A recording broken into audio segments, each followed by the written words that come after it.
Bonjour à tous, on se laisse quelques minutes le temps que tout le monde puisse se connecter. Merci à ceux qui étaient là à l'heure. On va se donner les petites 5 minutes pour permettre à tout le monde de venir et de se connecter.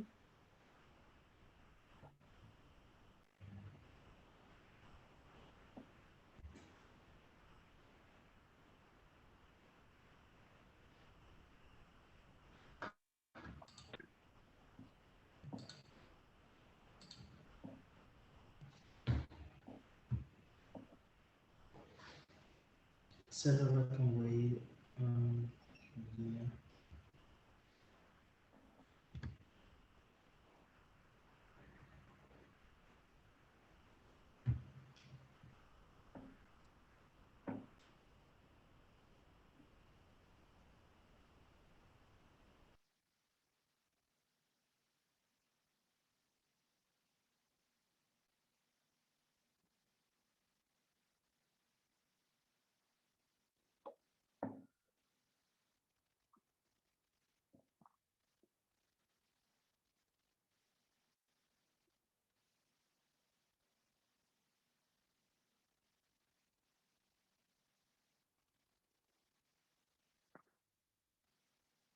On essaiera de démarrer vers 17h05, 17h06. Donc encore 3 ou 4 minutes de patience.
On se donne encore 2 ou 3 minutes juste pour permettre aux retardataires de se connecter et puis on peut lancer la conférence.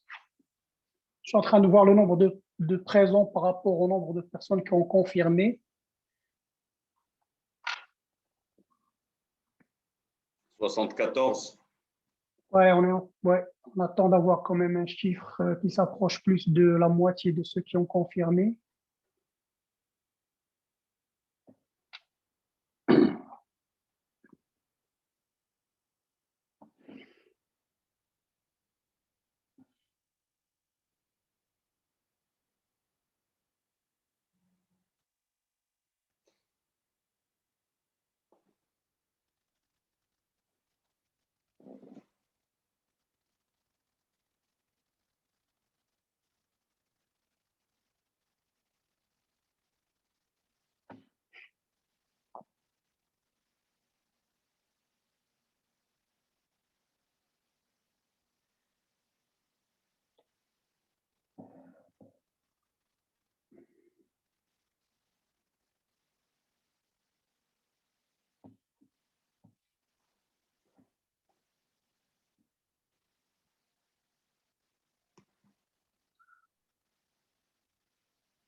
Ça donne quand même 2-3 minutes, pas plus encore, et on démarre. Je vois qu'il y a des camarades qui continuent à se connecter.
Très bien, je pense qu'on peut lancer la conférence, si vous permettez. Je pense que les camarades et les invités vont continuer à venir au fur et à mesure, mais par eu égard aux personnes qui étaient là à l'heure, on va démarrer. Bienvenue à tous à cette conférence sur le blockchain et les crypto-monnaies organisée par l'Association des centres Supélec du Maroc dans le cadre de notre cycle de conférences. Alors, juste un petit rappel pour les personnes invitées qui participent peut-être pour la première fois à nos conférences. Donc, moi, je suis Saïd Brdadi, je suis le président de l'association L'Exercice. Je suis à mon deuxième mandat pour l'année 21-22. Et notre association représente les anciens élèves des écoles centrales, Supélec, Centrale Supélec et Centrale Casablanca. Notre réseau compte aujourd'hui plus de 1500 membres et nous pensons que nous sommes une association active puisque nous essayons de maintenir les liens entre les membres de notre association, promouvoir l'image des écoles centrales et participer au débat sur l'économie, sur l'entreprise. À côté de ça aussi, nous organisons des événements un peu plus ludiques puisque nous organisons des sorties avec nos camarades. Mais l'essentiel des activités que nous organisons sont surtout des conférences sur différentes thématiques qui intéressent le monde économique, le monde de l'entreprise au Maroc. Nous organisons aussi tous les 2 ans le Forum centralien Supélec. Nous en sommes déjà à 6 ou 7 éditions. Malheureusement, le Covid nous a empêchés d'organiser l'édition de l'année dernière, mais nous espérons, Inch'Allah, une fois que le Covid sera derrière nous, revenir à la charge et organiser un vrai Forum centralien Supélec. Alors, je ne vais pas trop détailler le thème d'aujourd'hui puisque je vais laisser le soin au camarade Saad Benguidi qui a bien voulu préparer cette conférence avec Younes Taheri. Et remercier déjà notre invité, Sariyad Bellaj, qui est le spécialiste du sujet, d'avoir bien voulu se prêter à cet exercice. Quelques règles sur la tenue de cette conférence. Donc, sachez que cette conférence est enregistrée avec votre permission. Sachez que les interventions, comme on a la coutume de le dire, les interventions des camarades reflètent leur prise de position en tant que membre de notre association et non pas en tant qu'escalité. La position affirmative au titre de la conférence reflète le parti pris du conférencier. Et donc, c'est pour ça qu'on a placé un disclaimer important à la fin, vous voyez en rouge. C'est que l'analyse des concepts et des technologies ne constitue pas une recommandation d'acquisition d'actifs numériques. S'il vous plaît, quelle que soit l'issue de cette conférence, vous êtes tenu de vous référer à la réglementation en vigueur pour l'acquisition de change d'actifs. Alors, je vous laisse lire les autres règles. Reviens un peu sur le slide, s'il te plaît. Voilà, alors je vous laisse lire un peu les consignes de 5 à 10. C'est les consignes d'une manière générale pour ce genre de conférence. Par contre, je vous invite à poser vos questions sur le chat et à mettre vos commentaires sur le chat. Alors, il y a une petite règle qu'on vous demande de respecter sur le chat, c'est KISS, Keep it simple and short. Donc, dans vos questions, soyez précis et concis. Et je m'en arrête là. Je vais reprendre la parole peut-être à la fin de la conférence et je passe la main très rapidement au CISAD pour introduire le sujet, introduire le conférencier.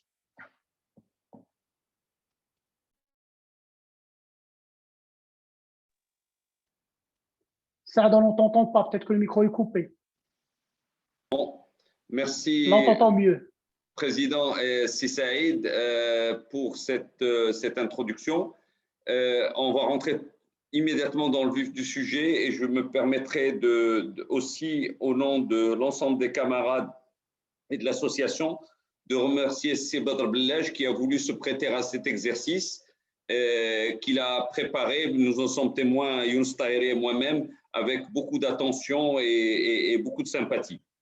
Donc, très rapidement, si vous permettez, je poserai un petit peu le cadre de ce webinaire. Notre conférencier a opté pour un parti pris qui consiste à avoir une affirmation. Il y a des opportunités technologiques à saisir pour accélérer le développement des économies émergentes, donc notamment le Maroc et l'ensemble du continent africain. Cette affirmation, Rodrigue, peut-être avant, s'il vous plaît. Donc, premièrement, on a 3 questions majeures auxquelles il faut répondre. Quelles sont les inefficiences et sous-optimalités en termes d'infrastructures administratives, financières, technologiques qu'on détecte dans nos économies? Deuxièmement, quelles sont les opportunités qui permettent de rajouter et de la valeur ajoutée qu'on peut tirer de ces expérimentations? Il y a aussi une question très importante, c'est quand on parle de ces nouvelles opportunités, il y a un certain nombre de risques qu'il faut appréhender et qu'il faut gérer. Et enfin, la 3e question, c'est quels impacts, je m'excuse pour les petites coquilles, il manque un petit test à coquilles, il en manquera aussi quelques autres ailleurs, mais c'est toujours le problème de la dernière minute, ça sera corrigé. Donc, qu'est-ce qui se passe s'il y a un statu quo, c'est-à-dire on maintient tout en l'état, on ne rentre pas dans les expérimentations, bien que certaines technologies aient atteint un niveau avancé de maturité. Donc voilà les principales questions qui vont conduire et sur lesquelles nous allons nous focaliser, bien entendu, et nous allons revenir lors de l'exposé de Sibadr. Alors, un petit exercice pour illustrer un peu les enjeux. Sur quoi on peut se projeter en 2030? Une identité unifiée sécurisée, c'est-à-dire pour les citoyens, avoir une citoyenneté simplifiée et augmentée avec des services à valeur ajoutée et des synergies. Donc, toutes les démarches seraient accessibles en un seul clic avec toutes les interactions nécessaires. Pensez à tout ce qui est autour de la carte d'identité nationale, à produire un certificat de vie, et je m'adresse à certains retraités qui sont obligés de le produire tous les ans, à les interactions concernant l'assurance maladie obligatoire qui va devenir généralisée dans quelques temps, le renouvellement du passeport, le changement de passeport, les actes de naissance, le casier judiciaire, l'extrait du registre de commerce et j'en passe. Donc tout cela serait possible et à faire en un seul clic. Quelle est la réalité d'aujourd'hui? La réalité d'aujourd'hui, c'est que les services sont accessibles avec des inégalités spatiales et en fonction des personnes ou des entreprises. Beaucoup de formalités, souvent redondantes et chronophages, un parcours de combattant pour peu de valeur ajoutée, des risques dans certains pays d'usurpation d'identité, certaines fraudes qui sont liées à la manipulation des identités, des frustrations, des émotions et des anecdotes négatives. En clair, beaucoup de pertes de temps, d'inefficience et surtout à la fin, au-delà des anecdotes, ce sont des freins au développement économique. Autre sujet, s'il vous plaît. Donc, pensez.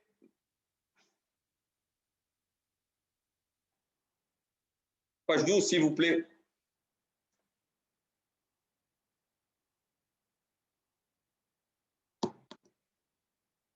Voilà. 12. Levée et remboursement des fonds qui seraient à optimiser. Aujourd'hui, tous ceux qui ont eu l'expérience d'avoir un crédit hypothécaire, premièrement, les processus d'octroi, de levée de fonds, etc., ils seraient rapides, équitables, bienveillants, de quelques jours en instantané ou à quelques jours, une disponibilité des fonds assez rapide, une information instantanée à 360 degrés sur le projet que l'on compte financer avec des données financières et extra-financières et un processus instantané de main levée sans demande préalable. Ça, c'est le rêve ou l'idéal auquel on peut prétendre. Quelle est la réalité d'aujourd'hui? Page 13. Aujourd'hui, les délais d'octroi et d'obtention de main levée sont inégaux, imprévisibles, de quelques semaines à quelques mois. Beaucoup de réunions, beaucoup d'interlocuteurs, des coûts en cascade, des mois qui finissent par peser sur la facture avec des intérêts facturés, avec des tiers séquestres, etc. Là encore, beaucoup de pertes de temps, des coûts additionnels sans valeur ajoutée, des inefficiences et des freins au développement économique. Autre exemple, dans la gestion des assurances, la gestion des litiges et indemnisations, avec des contrats digitalisés et des engagements dynamiques qui soient observables et arbitrables, des formalisations en quelques heures, détection instantanée des événements qui déclenchent les actions et en quelques heures, on peut avoir des indemnisations et quelques jours, les dénouements sont prévisibles et égaux, quel que soit l'individu ou quel que soit le lieu à partir duquel on envisage une transaction. Ça, c'est la projection. Quelle est la réalité? Page suivante. Les délais d'arbitrage sont inégaux, imprévisibles, de quelques semaines à quelques mois. Et là aussi, des inégalités en fonction du statut des personnes ou des géographies. Beaucoup de réunions, de nombreux interlocuteurs, beaucoup de facturations, d'expertise contradictoires. Et là encore, perte de temps, des coûts additionnels, de l'inefficience et des freins au développement économique.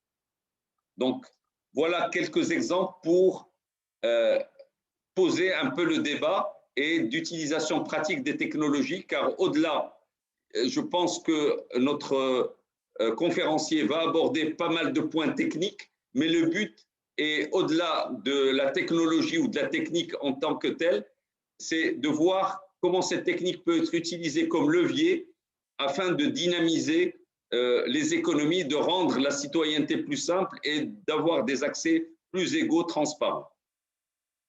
Donc, ces trois questions initiales vont être le fil conducteur de notre débat. Et donc, sans plus tarder, je passerai la parole à Younes Taheri pour présenter plus en avant notre conférencier.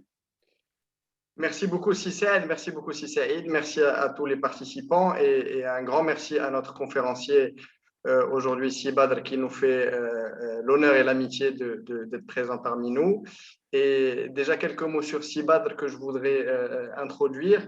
C'est d'abord un brillant ingénieur d'une école marocaine de l'INPT et qui a un parcours absolument fantastique dans ce domaine et même, je dirais, un parcours de précurseur où, dès le début de l'émergence de ces technologies, fin des années 2000, début des années 2010, il a été partie prenante dans de nombreux projets à l'échelle internationale. Et ce qui est intéressant, c'est qu'il est référencé à l'échelle internationale. Il est expert blockchain, référencé comme 11e expert sur Ethereum Stack Exchange. Je dirais aussi qu'il a glané des opportunités et des références à l'international, notamment par un parcours au UK. Et ce qui est très intéressant de voir, c'est qu'il est aujourd'hui, il contribue à ce débat et à des use cases au Maroc. Donc, il contribue à l'émergence, à différents titres de ces technologies au Maroc, avec une vision d'ingénieur et aussi à l'international. Voilà, donc moi j'aimerais proposer à Sibadr de nous donner un peu ses insights et surtout quelques chiffres d'introduction et de présentation qui sont marquants pour initier ce sujet. Je vous remercie, Younes. Je remercie de passage toute l'association des Centraliens et Supélec du Maroc pour l'invitation et pour déjà le choix de ce sujet qui est très important. Alors, pour confirmer l'importance, donc, je vais lister un certain nombre de chiffres tirés de quelques rapports. Je commence par le premier rapport qui a été publié par Santander, la banque espagnole, donc, dans lequel elle prévoit que les technologies blockchain peuvent faire une réduction de coûts d'infrastructure pour les banques de l'ordre de quelques milliards de dollars, d'une dizaine de milliards de dollars. Et on a aussi une autre étude qui a été faite par la banque McKinsey, bien sûr la fameuse boîte McKinsey d'études, dans laquelle il affirme que la blockchain peut faire des économies pour la finance de l'ordre d'une centaine de milliards de dollars. On a aussi le WEF, le World Economic Forum, dans un rapport, il a annoncé qu'il prévoit qu'un premier pays va collecter les taxes d'ici 2025 sur une technologie blockchain. Et bien sûr, probablement, ce sera la Chine. Et aussi, on a un autre rapport du WEF, du World Economic Forum, qui dit que d'ici 2027, on aura à peu près 10% du PIB international sera géré par des plateformes blockchain. Donc, passons au slide suivant. Okay. Et je crois que vous avez tous suivi la montée des cours des cryptocurrencies. Donc, actuellement, on est sur une capitalisation de tous les crypto-monnaies qui passaient plus d'1 trillion de dollars. Donc, on est à peu près à 1,5 trillion de dollars au début bien sûr, de l'année en cours. On a aussi MicroStrategy et beaucoup de fonds d'investissement qui font des investissements colossaux. Donc, par exemple, MicroStrategy qui a investi entre 2020 et 2021 à peu près 2 milliards de dollars. Et bien sûr, sans oublier l'investissement de Tesla qui a été de l'ordre d'1,5 milliard de dollars. Donc, chose qui confirme l'intérêt de ces institutions-là. Et bien sûr, c'est une confirmation, bien sûr, de l'avenir de ces crypto-monnaies-là. Sans oublier qu'actuellement, il y a des tendances qui accompagnent cette montée des cryptocurrencies. Donc, actuellement, on a des constructeurs des appareils téléphoniques ou de l'industrie des mobiles qui sont en train d'adopter bien sûr des smartphones qui supportent la blockchain, qui supportent la cryptocurrency. Par exemple, ici, Samsung, il a annoncé que depuis c'est-à-dire la dernière gamme Galaxy S10, c'est-à-dire l'avant-dernière, a commencé le support bien sûr, adopter les wallets de blockchain de cryptocurrency. Et un dernier chiffre, ou plutôt une dernière annonce qui a été faite par Citibank. Donc, Citibank a annoncé récemment dans une étude que Bitcoin pourrait devenir la monnaie de choix pour le commerce international. Donc, en quelque sorte, ces chiffres-là et ces annonces-là affirment que vraiment, la blockchain et les cryptocurrencies, ou plutôt les crypto-monnaies, c'est vraiment une technologie, n'est pas un bruit.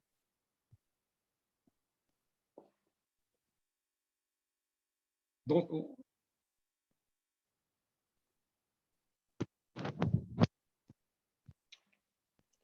merci Sibadr. Donc, pour donner un petit peu des clés de lecture à l'ensemble des participants, merci pour ces chiffres parlants. On va rebondir un peu sur les points qui ont été apportés par CICED pour essayer d'un peu de les détailler un petit peu en amont avant de rentrer dans le vif d'une présentation qui va être par certains moments technique, mais qui va être aussi très passionnante parce qu'elle va nous permettre de comprendre 4 concepts importants et le cœur du moteur et leurs interconnexions.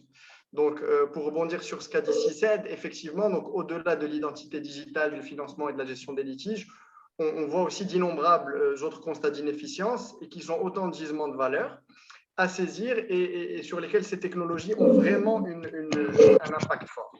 Et donc, du coup, on verra d'autres cas d'usage qui vont être des réponses à ces inefficiences et qui peuvent être, pour certains, apportés demain ou déjà une réalité en cours au Maroc, peut-être pas forcément extrêmement médiatisée, mais qui est présente.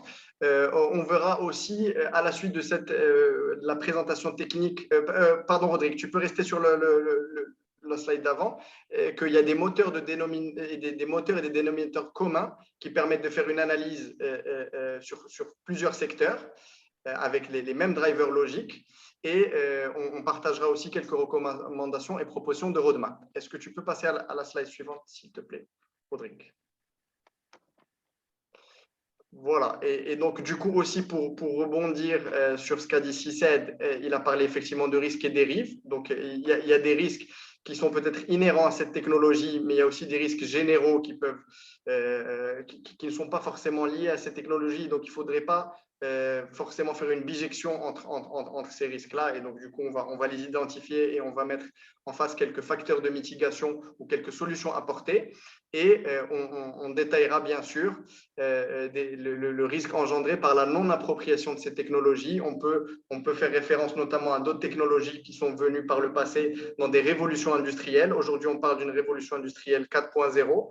Et dans des révolutions industrielles passées, notamment sur l'électricité, on a eu des disruptions importantes où on avait des personnes qui avaient donc le monopole, ou je dirais même une vision, je dirais qui était la vision la plus forte et la plus présente, qui ont été ensuite remplacées par des réalités technologiques qui arrivent à grands pas.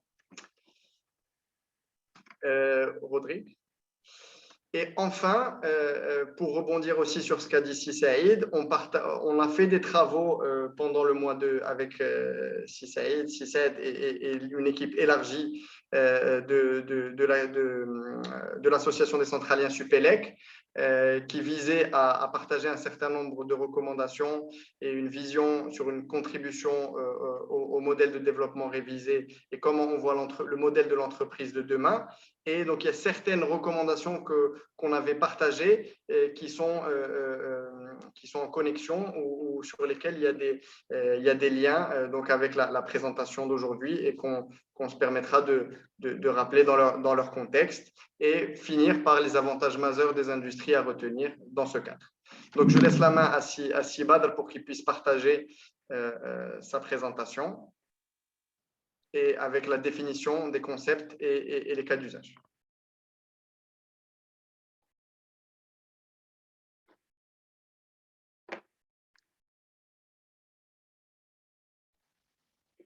Je crois que le micro de Si Badr est coupé, on n'entend pas.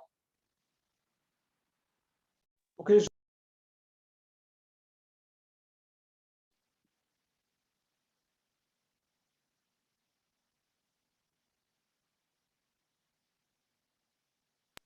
Est-ce que vous arrivez à m'entendre là? Ouais, là, c'est mieux. Merci. Vous arrivez à voir les slides? Oui. Super, parce que j'ai eu juste un petit souci, donc je partage depuis mon ordinateur et je parle depuis mon smartphone. Donc, je m'excuse déjà pour ce petit problème. Donc, déjà dans cette partie-là, donc, nous allons découvrir ensemble des concepts qui sont hyper importants, à savoir, bien sûr, la crypto-monnaie, la blockchain, les smart contracts et la DeFi. Je sais que l'audience, quand même, c'est une audience mélangée, donc il y a différents niveaux de connaissances liées à ces sujets-là, mais on va essayer quand même de servir tout le monde. Et on va voir comment les choses ont évolué au point qu'actuellement, je peux prendre un crédit d'une dizaine de millions de dollars sans fournir un seul document, sans ni présenter, sans s'identifier. Donc on va voir comment on est arrivé à ce point-là, comment la technologie nous a permis tellement de révolutionner la finance à un point que je peux faire une telle chose qui paraît quand même magique. Donc, pour comprendre en quelque sorte la magie derrière ce fait-là, donc veuillez suivre avec moi c'est-à-dire l'explication de ces différents concepts. Normalement, dans mon explication des concepts, j'évite toujours d'avancer des définitions toutes prêtes pour la crypto-monnaie ou la blockchain, mais je préfère plutôt accompagner ou plutôt vous accompagner dans une logique de compréhension. Et pour ça, je crois que pour comprendre, bien sûr, la crypto-monnaie, on doit comprendre déjà le problème qu'il essaie de résoudre. Et donc, le problème qu'elle essaie de résoudre, c'est un problème lié directement à la monnaie. Donc, comme vous savez bien, la forme de la monnaie n'a cessé d'évoluer jusqu'au siècle dernier. Donc, avec l'émergence d'Internet, en quelque sorte, donc on a eu le désir de digitaliser la monnaie et de, bien sûr, avoir une monnaie digitale qu'on peut transférer, envoyer, recevoir comme un email.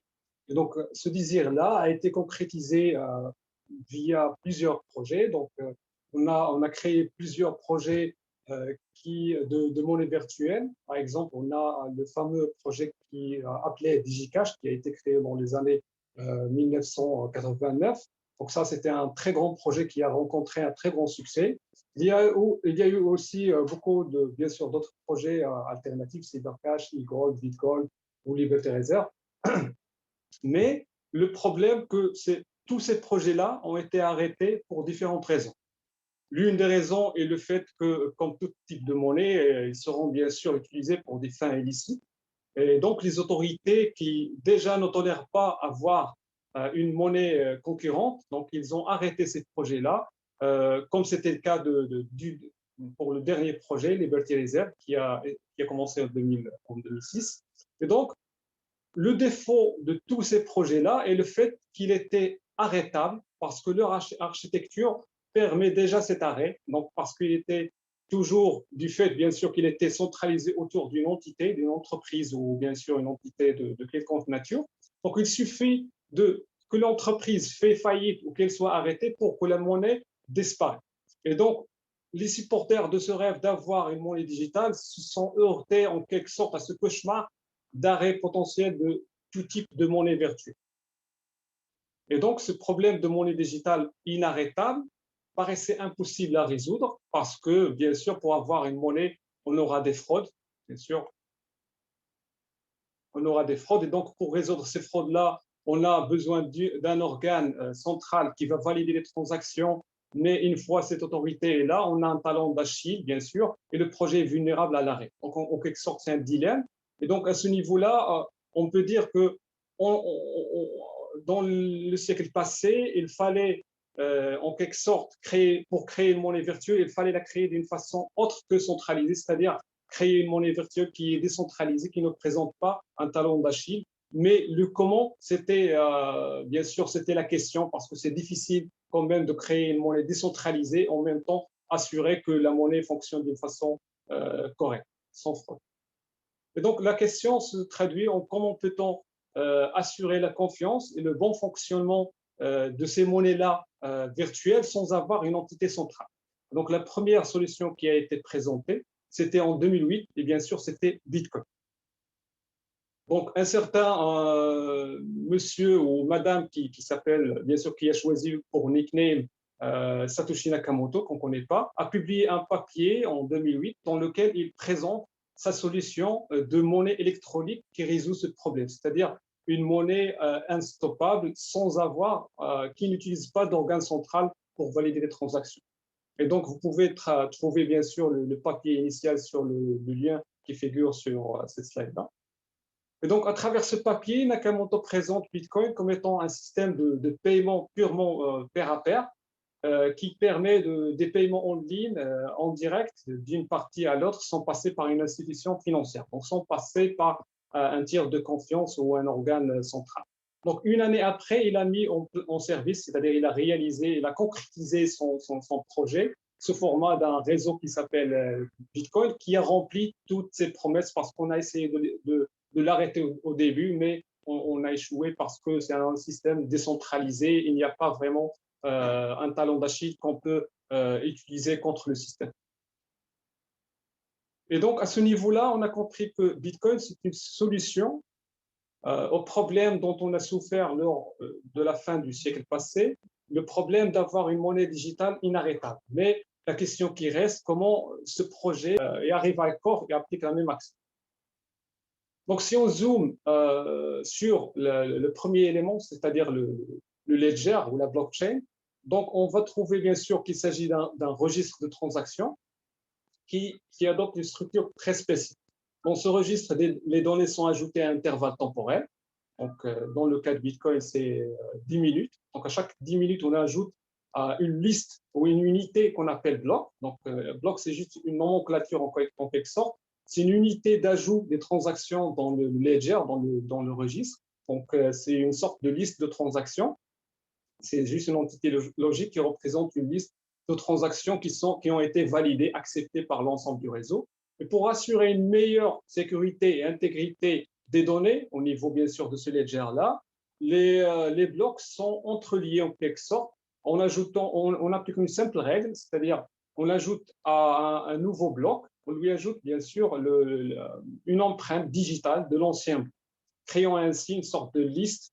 Donc ces listes-là, ces unités-là, ces blocs-là sont entreliés par des empreintes digitales, résultant à la fin en une sorte de chaîne. C'est pour ça qu'on l'appelle blockchain, parce qu'on a un chaînage d'entités ou un chaînage de blocs. Et donc, c'est pour ça qu'on l'a qualifié de blockchain, même si dans le papier initial de Satoshi Nakamoto, le terme blockchain ne figurait pas. Donc, il utilisait plutôt le mot bloc pour, bien sûr, représenter les unités d'ajout des transactions. Mais bien sûr, juste par, c'est-à-dire la forme de la structure lui a valu cette nomenclature après de blockchain en un seul mot.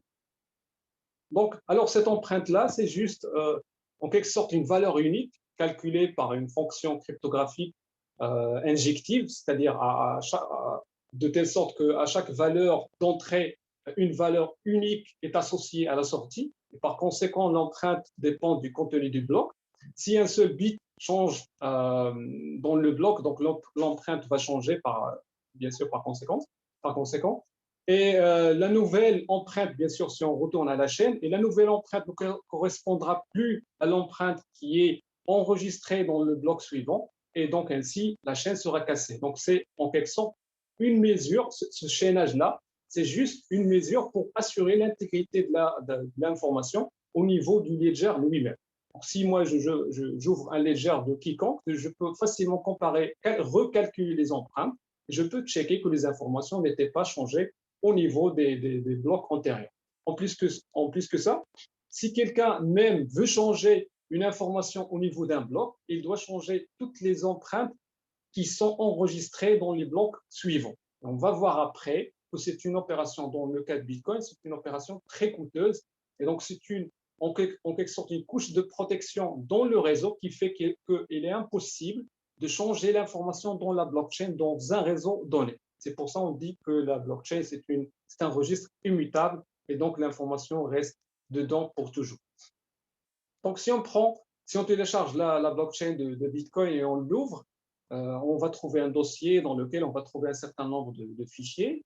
Chaque fichier représente les fameux blocs. Donc, dans cette figure-là, par exemple, on peut voir un bloc délimité en jaune. Donc, je l'ai mis ici, bien sûr, en jaune. Ça, c'est un bloc. C'est juste pour vous montrer qu'un bloc, c'est juste un ensemble d'informations. C'est pas un objet avec des dimensions, mais c'est juste une nomenclature pour dire que l'unité d'ajout des informations dans la blockchain, c'est un bloc. On peut dire list chain ou autre. Et donc, dans ce fichier-là qui comporte plusieurs blocs, donc on peut voir ici, par exemple, le bloc a une structure bien définie avec des délimiteurs. Et donc ici, je peux facilement lire les informations d'un bloc. Sauf que, bien sûr, les informations sont normalement encodées et on aura besoin de les décoder, chose qui est faite normalement par un logiciel ou ce qu'on appelle un client qu'on utilise pour se connecter au réseau Bitcoin dans ce cas. Donc, l'information là est partagée et bien sûr est accessible pour n'importe qui, comme c'est le cas ici. Je peux par exemple voir l'historique de toutes les transactions qui ont eu lieu sur Bitcoin depuis 2009 jusqu'à aujourd'hui. Donc, c'est un registre, c'est un carnet en quelque sorte, un livre comptable un grand livre comptable distribué qui est transparent, accessible, et donc tout le monde arrive à avoir, bien sûr, à synchroniser sa propre copie, et à base de cette copie-là, il peut décider à l'encontre du sort des transactions qui viennent sur le réseau. Donc, comme j'ai dit, donc, la blockchain, dans le cas, bien sûr, des cryptocurrencies, bénéficie d'un certain nombre de caractéristiques, à savoir la transparence et le redatage. Donc, les informations sont transparentes, on peut les lire, n'importe qui peut les lire. Ils sont horodatées. Okay.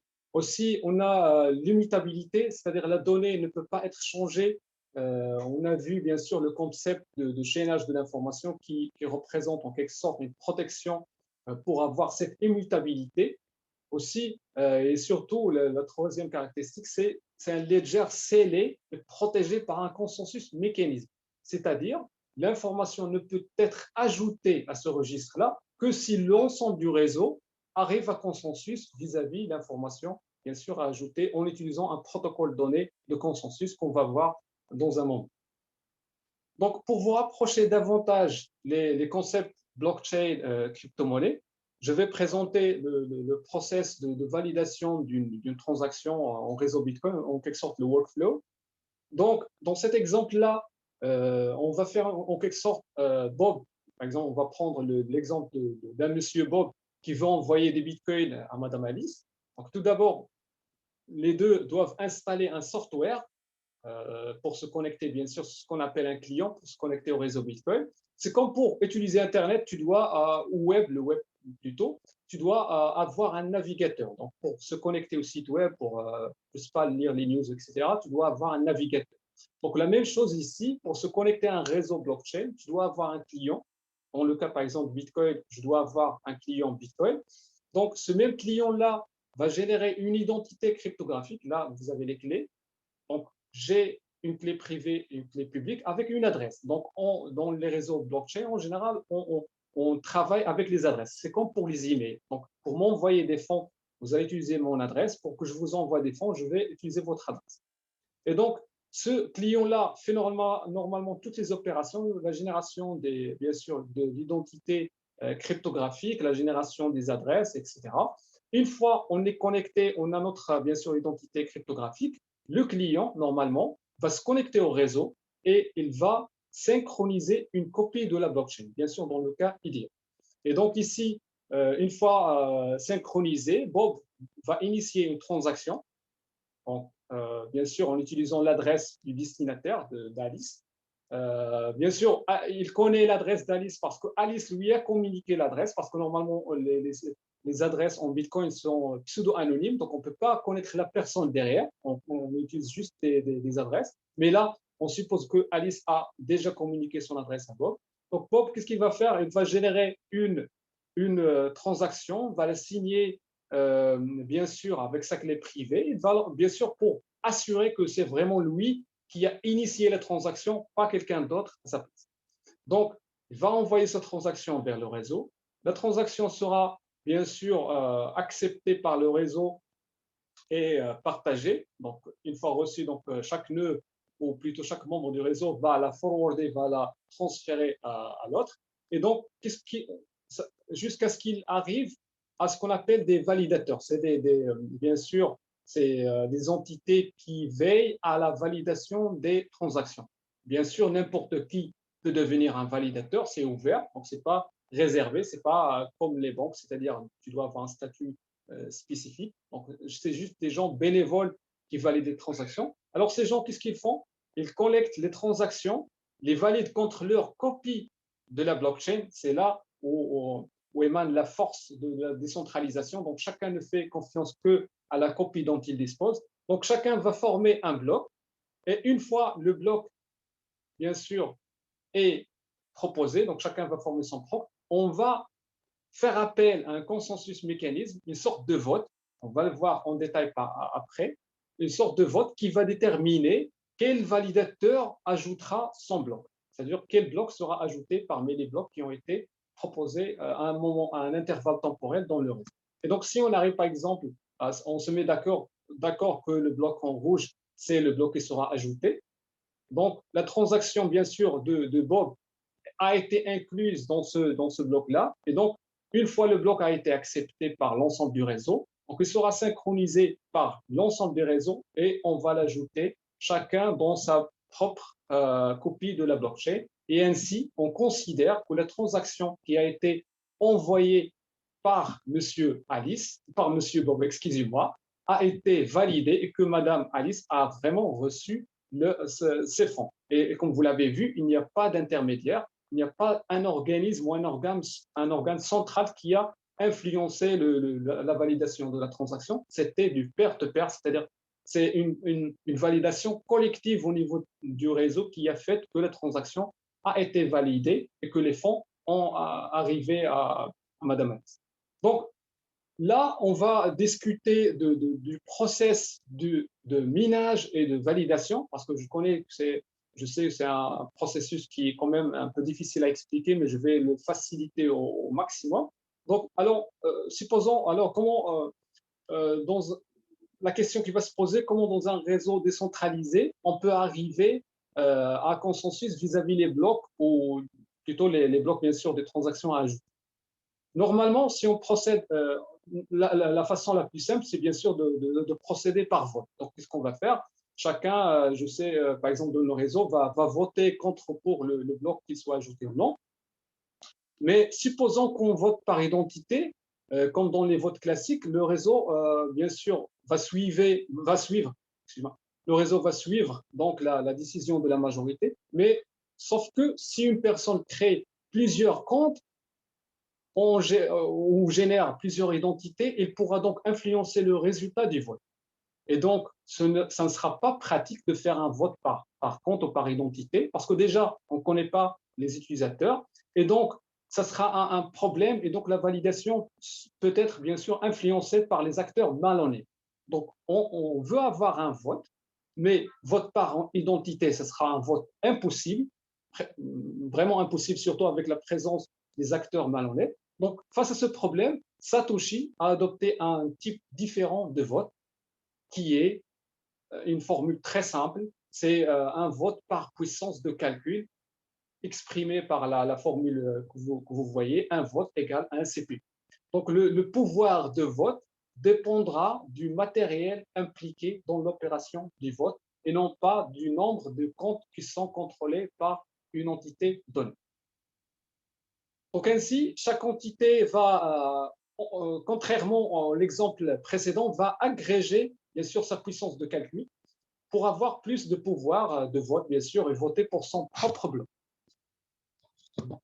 Donc, bien sûr, pourquoi le choix du vote via le matériel? Parce qu'on veut rendre l'opération de vote une opération coûteuse pour éviter les fraudes, parce que les fraudes seront une opération aussi coûteuse. Et donc, car pour voter, il faut bien sûr faire tourner le matériel. On va voir après comment. Donc, il faut faire tourner le matériel. Donc, il y aura une consommation électrique. Et donc, c'est pour ça, c'est très important le concept de la consommation électrique.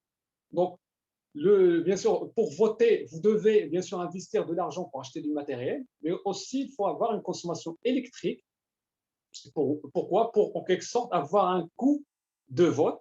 Et en plus, le bloc bien sûr présenté, suite à l'offre en quelque sorte qui assure la confiance dans le réseau Bitcoin. On a vu aussi que la blockchain se base sur deux éléments, la duplication de l'information, c'est-à-dire un ledger d'informations dupliquées entre plusieurs entités du réseau, mais avec aussi un mécanisme de consensus qui assure la validation des transactions dans le réseau. Et on a vu que dans Bitcoin, on utilise un mécanisme de consensus basé sur un vote par puissance de calcul, ce qu'on appelle un proof of work, c'est-à-dire la preuve d'effort.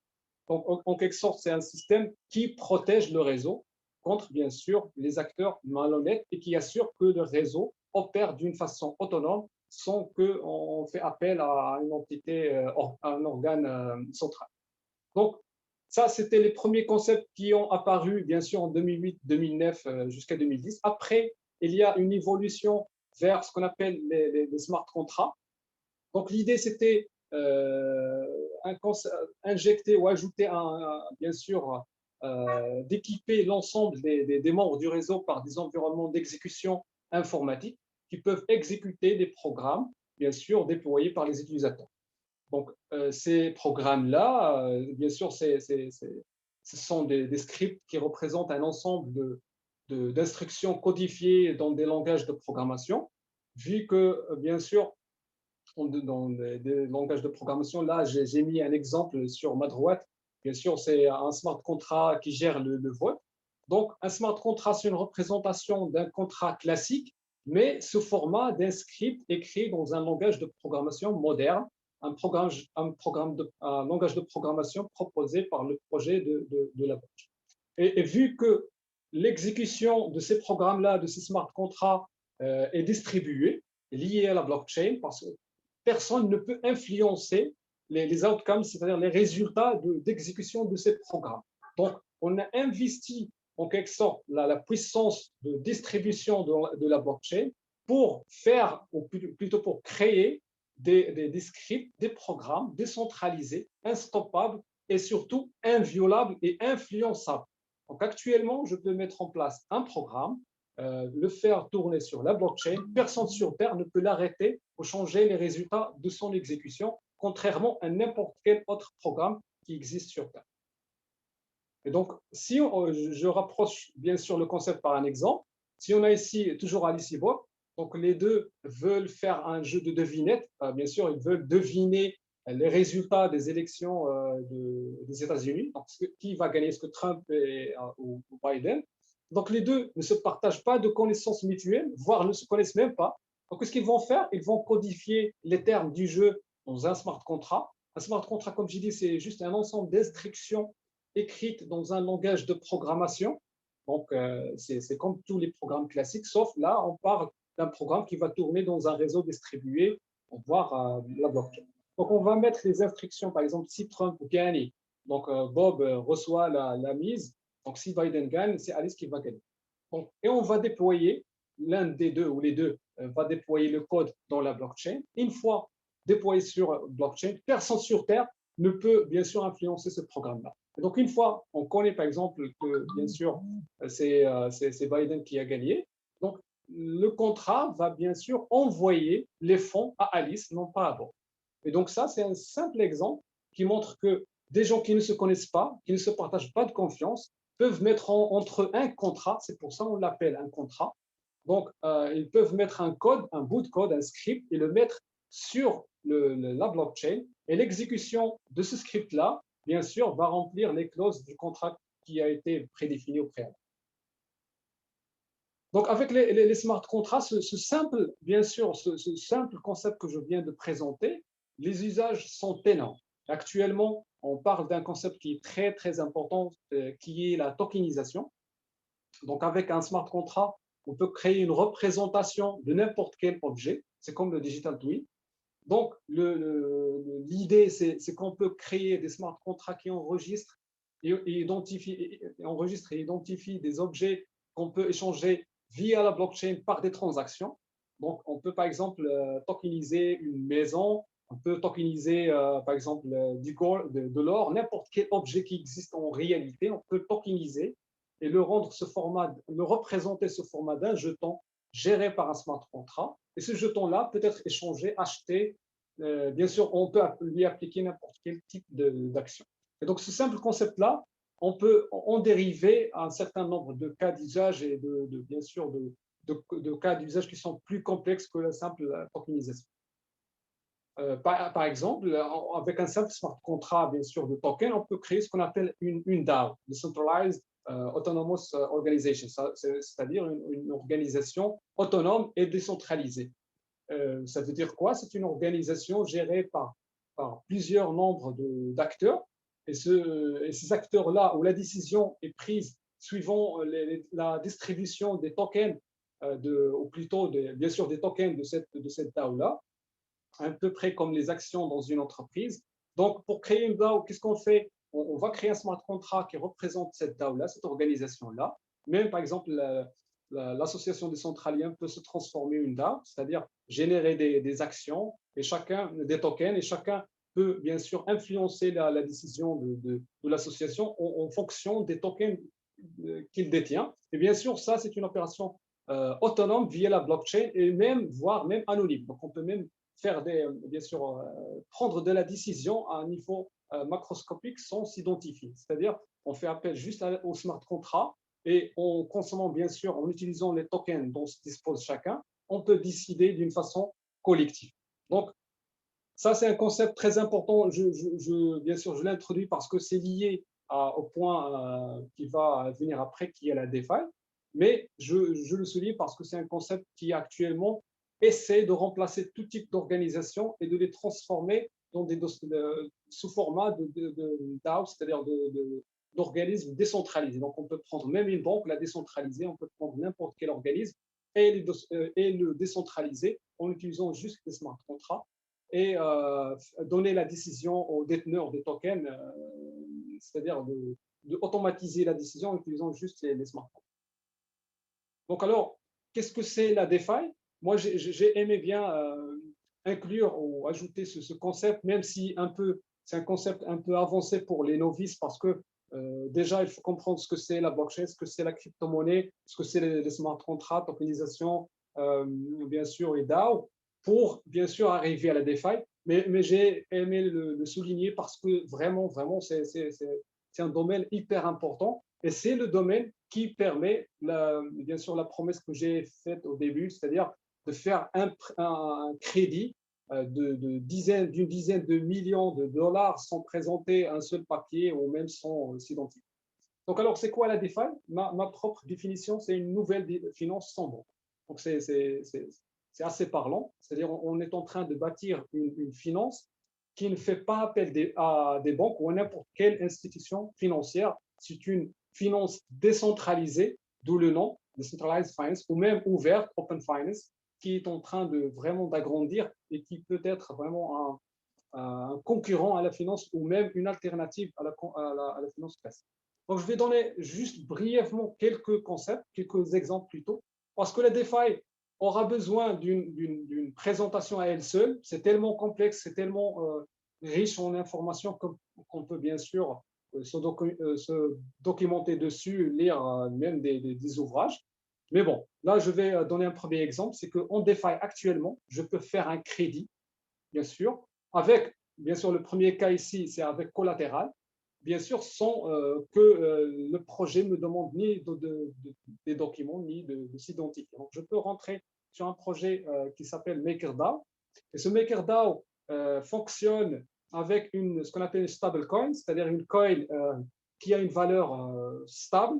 Vous le voyez en bas de la slide. Donc, un DAI vaut $1. Donc, toujours $1, c'est une monnaie stabilisée. Et stabilisée par le collatéral qui est bien sûr fourni par les créditeurs. Donc, l'idée, c'est que je veux avoir un crédit. Donc, qu'est-ce que je vais faire? Je vais déposer, non pas bien sûr une maison ou je ne sais pas, un terrain ou un collatéral classique, mais je vais déposer des cryptocurrencies. C'est-à-dire, dans ce cas, je vais déposer des Ethers comme collatéral et je vais avoir en retour des DAI, ça veut dire des dollars que je peux même vendre contre des dollars réels.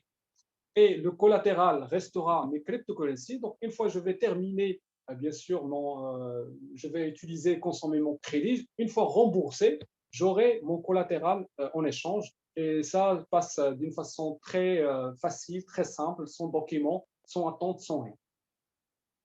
Juste, je vais ajouter un autre point. Là, c'est que actuellement, il y a des projets, surtout aux États-Unis, qui travaillent sur le fait de la tokenisation des objets réels, c'est-à-dire des maisons, des titres, etc., et de les utiliser comme collatéral, bien sûr, dans des schémas similaires. Ça veut dire dans le futur, on aura aussi un autre type de collatéral, c'est-à-dire le collatéral classique.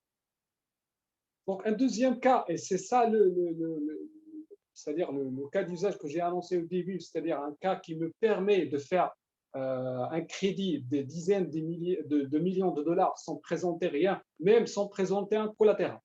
Donc, c'est ce qu'on appelle des flash loans. Actuellement, en DeFi, on est en train c'est-à-dire une tendance actuelle très récente, c'est les flash loans. Donc, actuellement, je peux emprunter de la monnaie, l'utiliser sur des marchés, gagner de l'argent, rembourser celui qui m'a prêté de l'argent sans donner un collatéral. Et avec des sommes vraiment des millions de dollars. Donc, c'est quelque chose ça paraît incompréhensible, bien sûr, d'un point de vue de la finance classique, mais croyez-moi, ça existe, et on peut même le tester. Et ça utilise la puissance de la blockchain, parce qu'en blockchain, on peut utiliser, on peut ouvrir une transaction en quelque sorte, exécuter un certain nombre d'instructions, c'est-à-dire demander le crédit, l'utiliser sur un marché, faire une opération A, opération B, opération C, clôturer la transaction par le remboursement de l'argent, bien sûr, au créditeur. Donc, et tout ça, ça va se passer dans une seule transaction. Imaginez, une seule transaction, je peux prêter de l'argent, bien sûr, je peux faire un crédit, je peux l'utiliser, je ne sais pas, dans un marché ou pour faire du trading ou je ne sais pas quoi, et rembourser, bien sûr, le monsieur qui m'a donné le crédit, et tout ça dans une seule transaction, et je vais sortir avec un profit. Et le projet, bien sûr, en question, c'est un projet actuellement qui fait tourner à peu près 5,5 milliards de dollars. Et c'est juste le début. Et bien sûr, avec les frais, c'est 0,0, c'est même pas 1%. C'est-à-dire 0,09% du montant initial. Bien sûr, l'épargne, ça c'est un exemple classique. En DeFi, je peux faire de l'épargne, c'est-à-dire je peux prendre mes DAI, c'est-à-dire mes dollars, parce que comme j'ai dit, un DAI, c'est $1. Donc, je peux prendre mes DAI plutôt, et les mettre dans le smart contract comme épargne et recevoir 6%. Et vous connaissez actuellement, bien sûr, les taux d'intérêt qui sont très faibles à l'échelle internationale. Donc, c'est quand même c'est très intéressant comme alternative. Et donc, actuellement, on DeFi, bon, pour vous donner juste l'ordre d'envergure de cette finance en quelque sorte parallèle, actuellement, on est en train de parler à peu près 40 milliards de dollars. Mais si vous voyez le graphe, c'est-à-dire vous voyez que ça ne fait que commencer, c'est-à-dire juste dans l'année 2021 que la DeFi vraiment commence à se démontrer comme étant une alternative à la finance classique. Et on a bien sûr à droite un certain nombre de projets bien sûr, qui reposent sur le fameux projet Ethereum, qui est une blockchain publique. Et donc, ce slide-là, je l'ai mis pour vous dire, voilà, il y a une finance naissante, voilà, avec des chiffres qui montrent qu'au début, juste au début, on est dans les 40 milliards. Rien n'empêche d'ici 5 ans ou plus, on aura sur des chiffres plus gros que ça. Et juste un autre, j'ajoute quelque chose, c'est que la DeFi reste quand même une finance récente et difficile quand même à utiliser, mais il faut quand même la connaître et il faut quand même prévoir de soit tirer profit, soit de se protéger. Donc, à ce niveau, on a fait le tour des concepts importants dans la blockchain. Donc, on a vu, bien sûr, la crypto-monnaie. Quelle est la cause qui a donné naissance à la crypto-monnaie? On a vu que le besoin d'avoir une monnaie instoppable, qu'on ne peut pas arrêter, quelle qu'elle soit la cause. Une fois créée, donc la solution était Bitcoin avec, bien sûr, un ensemble de techniques qu'on a nommées blockchain. Donc, blockchain, c'est en quelque sorte une source, c'est une technologie qui digitalise, donc c'est ça le terme, qui digitalise et numérise la confiance entre un nombre de contreparties.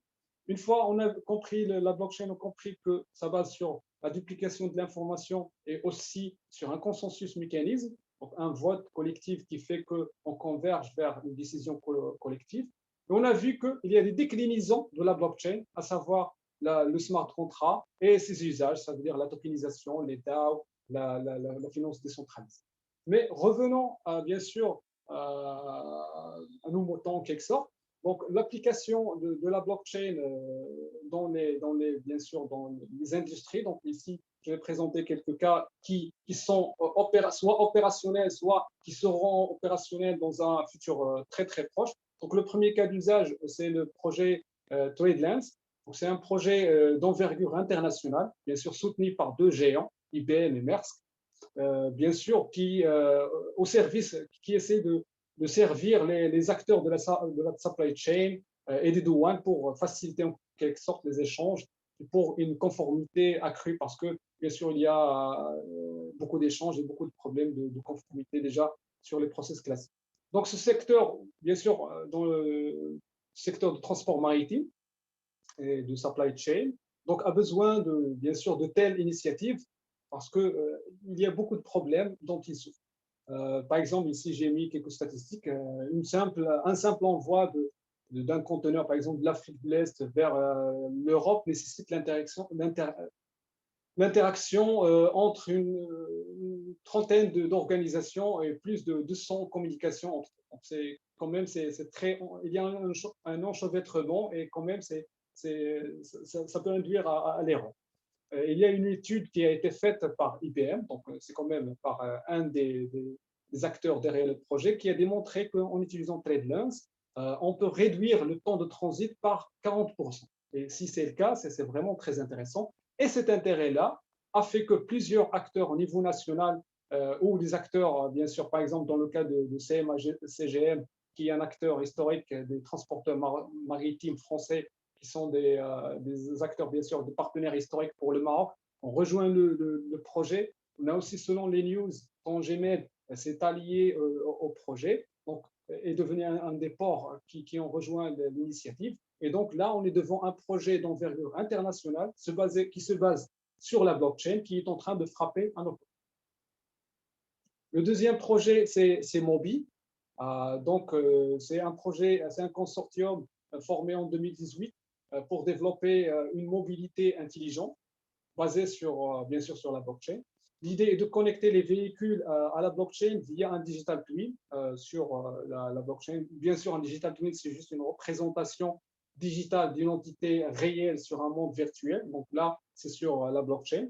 Par conséquent, une voiture peut faire appel à des smart contracts, exécuter des clauses, recevoir des récompenses. Donc, on peut imaginer un tas de cas d'usage ou plutôt de paiement entre voitures, entre machines. Donc, c'est le nombre de cas d'usage qui peuvent découler de ce simple, c'est-à-dire de cette simple implémentation, transformation de véhicules en twin digital sur la blockchain sont infinis, presque infinis. Troisième projet, c'est un projet financier. Donc, ça s'appelle Chess, qui a été lancé par l'Australie. Donc, l'idée, c'est de réduire les délais entre les temps d'achat des titres et le dénouement final. Et ça, en partageant une blockchain entre l'ensemble des acteurs du process.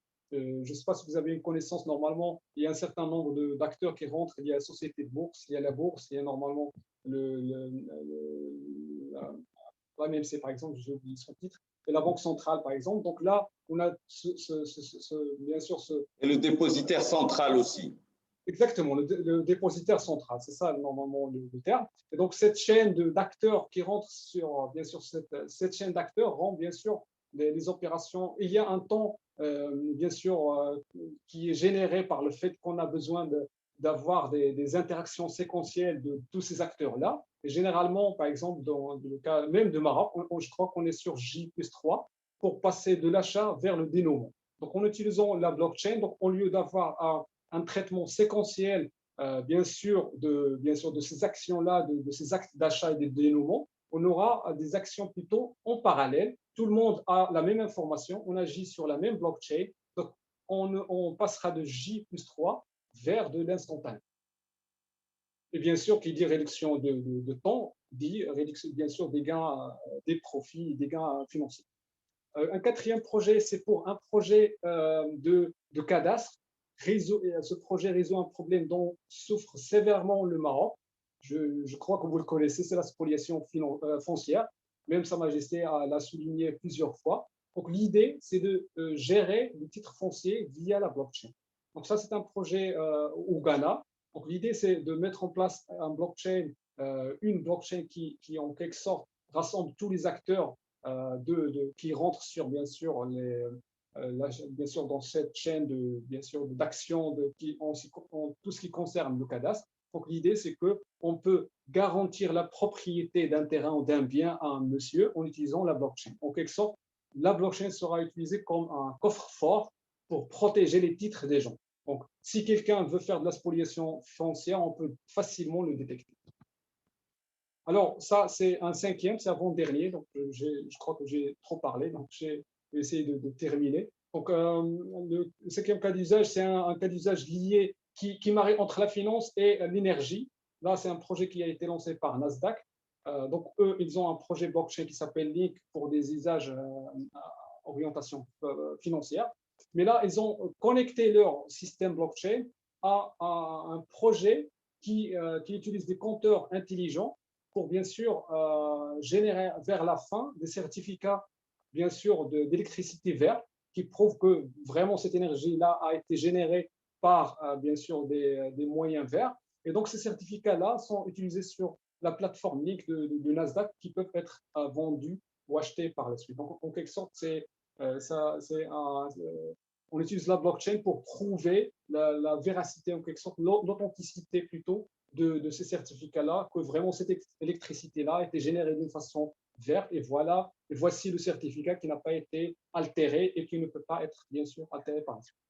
Le dernier cas d'usage, c'est le cas d'usage le plus phare de la blockchain. Pourquoi? Parce qu'il fait rappel à son premier cas d'usage, qui est bien sûr la crypto-monnaie, parce que la blockchain au début a été introduite comme étant bien sûr un support sous-jacent à la crypto-monnaie.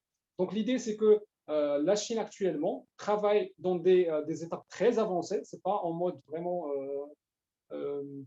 pilote ou en mode réflexion, mais c'est vraiment, ils sont très proches de la phase production. Ils sont dans des tests sur les grandes villes de leur yuan digital.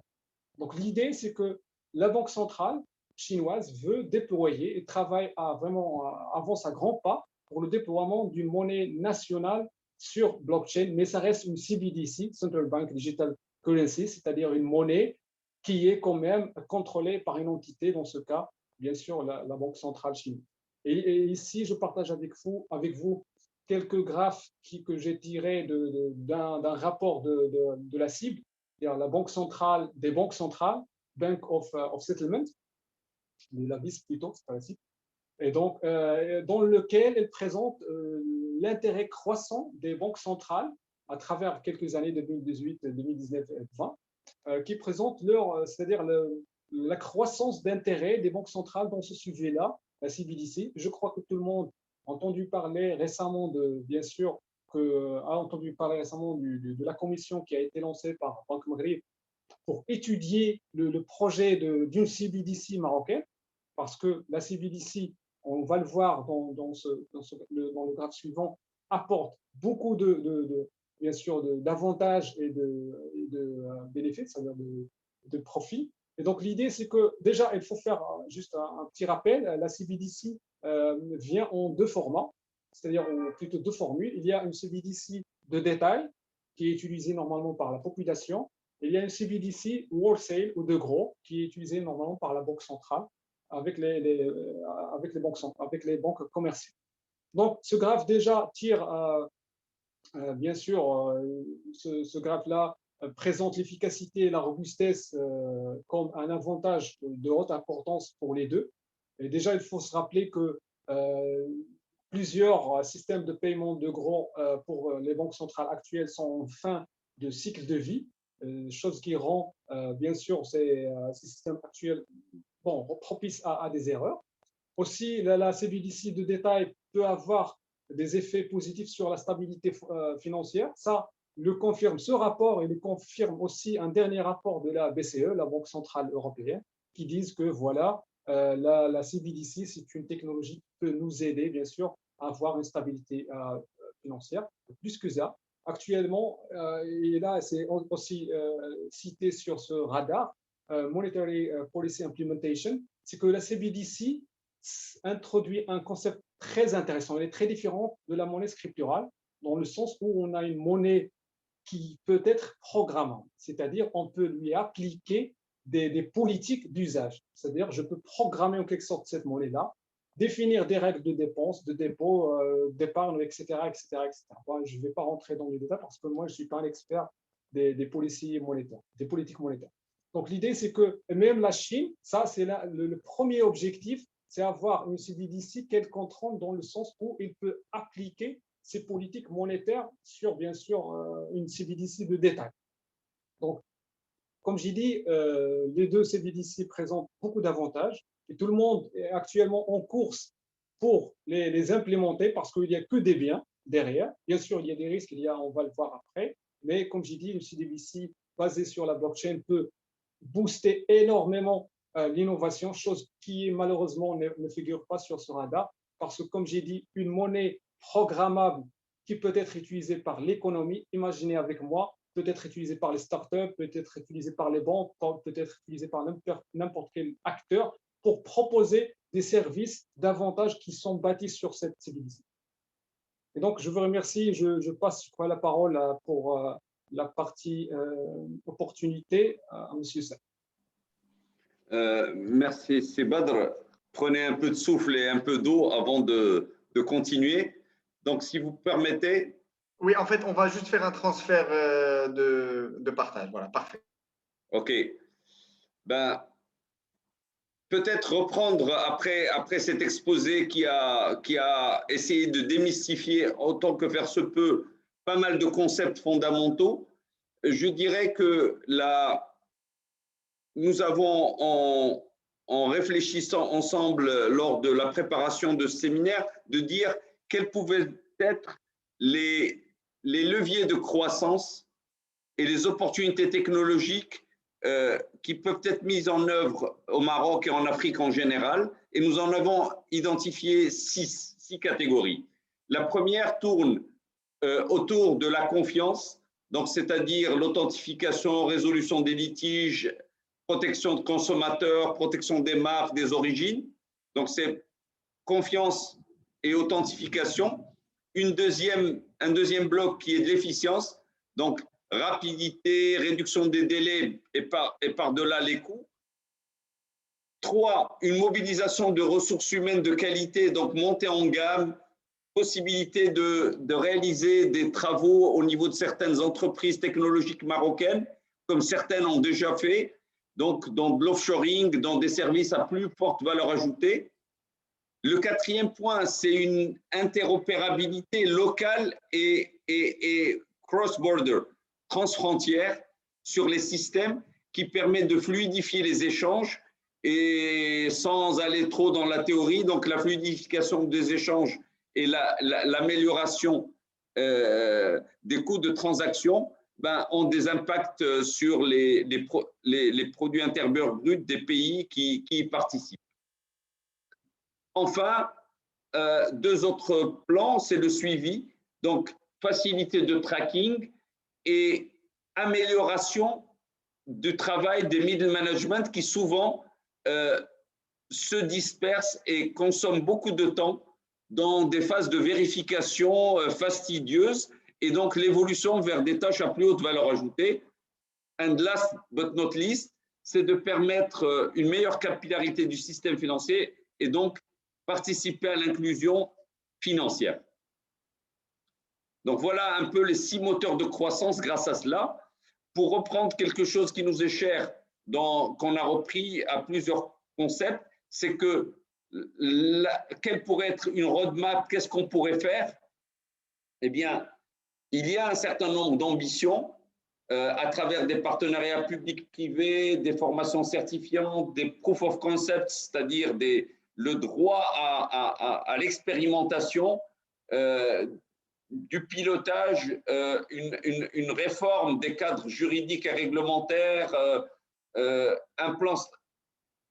être un chapitre du plan stratégique numérique, contribuer à favoriser dans un Startup Act des entreprises qui évoluent dans ce domaine. Et tout cela est mesurable et sera mesuré dans le cadre des classements internationaux. Ici, nous avons repris les classements internationaux du World Economic Forum et de reprendre un peu quels sont les points sur lesquels le Maroc est mal classé. Vous en verrez plusieurs, mais il y en a au moins 2 qu'on a soulignés, c'est-à-dire c'est tout ce qui est incorporation dans l'économie digitale, on est 97e, donc dans l'adoption de tout ce qui est technologie d'information, et 81e rang mondial dans l'innovation, la capacité à innover.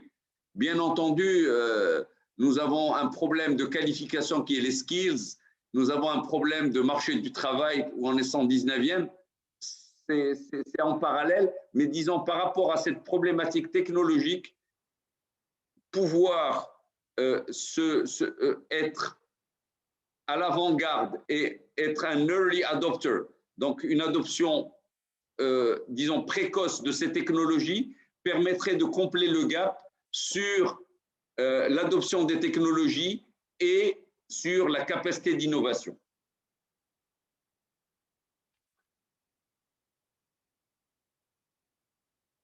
Je repasse la parole à Badr pour parler des risques.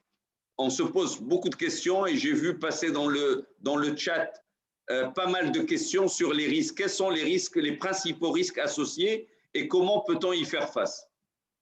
Exactement. Bien sûr, n'importe quelle technologie apporte ses propres risques, que ce soit les crypto-monnaies, que ce soit la blockchain, que ce soit n'importe quel autre. Donc, il y a toujours des risques sous-jacents, ce qui est important, est-ce qu'ils sont maîtrisables ou non. Donc là, on va détailler quelques risques, bien sûr, les risques les plus importants. Donc, on a un risque qui est en quelque sorte toujours présenté, qui est la volatilité des cryptocurrencies. Bien sûr, ça, c'est des risques associés aux crypto-monnaies, je le souligne très bien. C'est-à-dire de dire, voilà, quelqu'un qui veut, bien sûr, comme on l'a fait au disclaimer au début, nous, bien sûr, on n'encourage personne à utiliser ou à, bien sûr, avoir des crypto-monnaies. Là, d'une façon, bien sûr, tout à fait didactique, on dit que les crypto-monnaies ont un risque de volatilité, certes, mais il y a toujours bien sûr des solutions. J'ai présenté lors de ma présentation le projet DAI, de dire voilà, il y a ce qu'on appelle des stablecoins. Oui, c'est une technologie, je réfère aux crypto-monnaies bien sûr, c'est des technologies qu'on peut utiliser, mais voilà, la volatilité, ce n'est pas une monnaie courante pour toutes les crypto-monnaies. Il y a des crypto-monnaies qui sont stables et donc on peut bien sûr, en cas d'usage, en cas de besoin, les utiliser. Il y a un deuxième risque qui est toujours souligné, c'est le risque, bien sûr, des arnaques, des scams, etc., parce que c'est une technologie récente et on fait profit, bien sûr, de l'ignorance des utilisateurs, de la population pour les faire tomber dans des schémas de scam. Et donc, la solution, bien sûr, ça sera de faire de la due diligence. C'est pas, bien sûr, Bitcoin, c'est un projet extra bon, bien sûr, je parle techniquement, c'est quelque chose c'est-à-dire d'extraordinaire techniquement. Mais là, il y a aussi des projets qui sont des scams. Alors, je vous rappelle, le OneCoin, c'était un projet dont tout le monde parlait, c'était un pur scam. Et donc, il faut faire quand même de la due diligence, essayer de comprendre comment la technologie fonctionne, qu'est-ce que chaque projet rapporte comme innovation et de le suivre ou non par la suite, soit d'y investir ou non.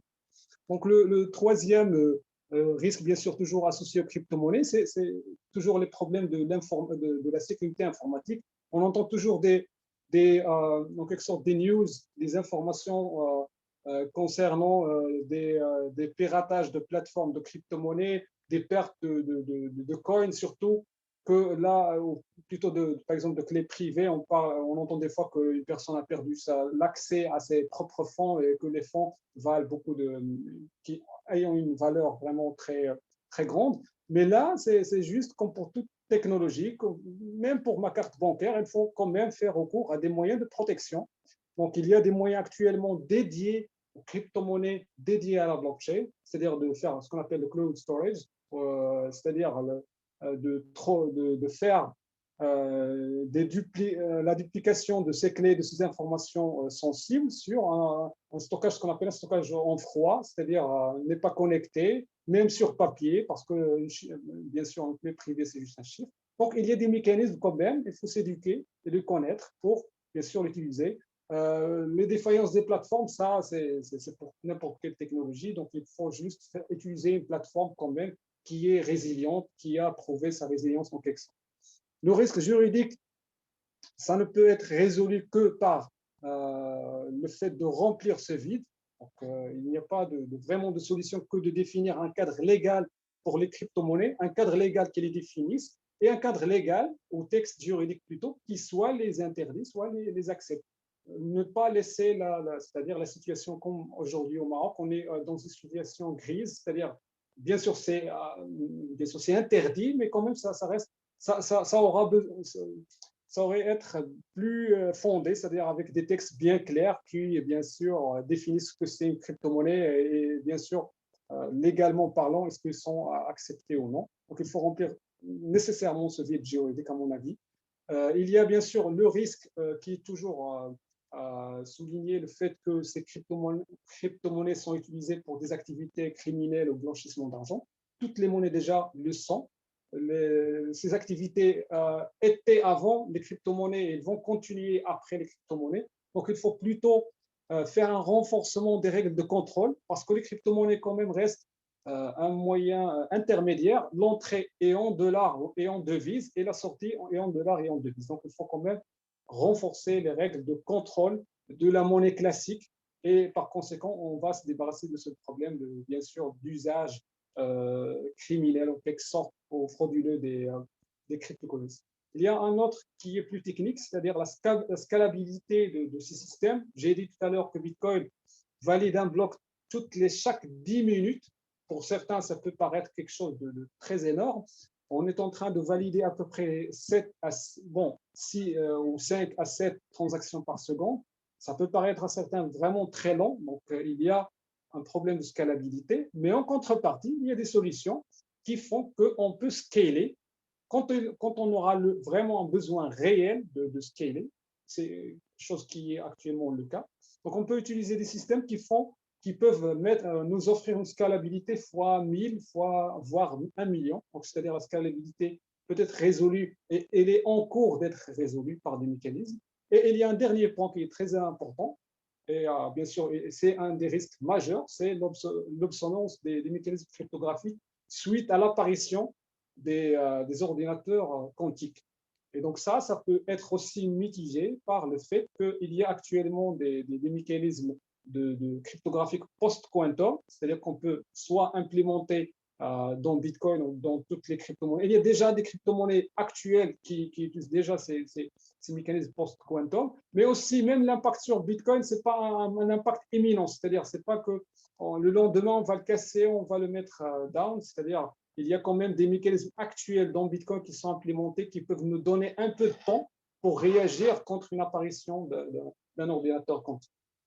Donc, passez au slide suivant, s'il vous plaît, parce que j'ai plus de... Super.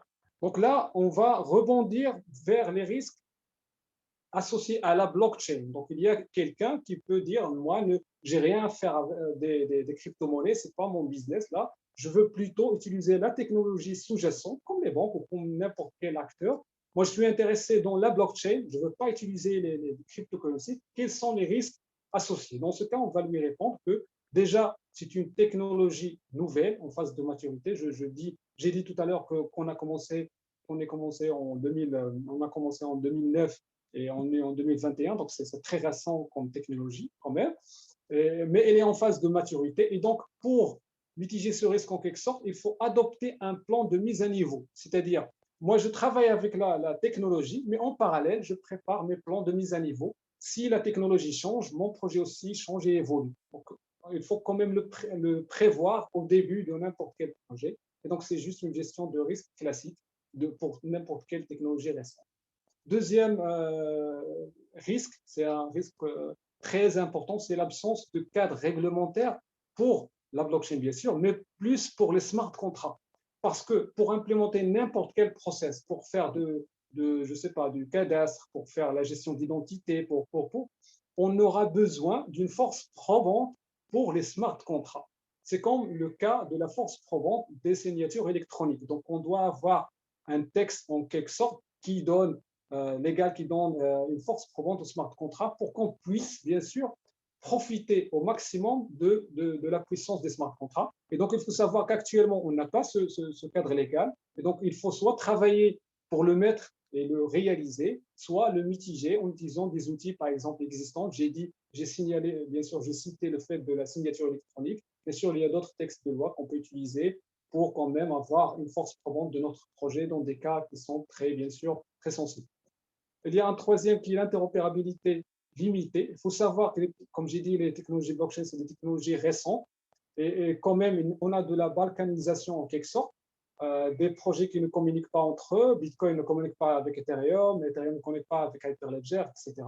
Il faut comprendre qu'actuellement, il y a des solutions qui essaient d'assurer l'interopérabilité, mais il faut savoir que ça reste quand même une interopérabilité limitée. Il faut le prévoir au début des projets. Par exemple, moi, je veux développer une blockchain chez moi et demain, je vais me greffer sur TradeLens, le projet que j'ai mentionné auparavant. C'est-à-dire qu'il faut prévoir que c'est un risque.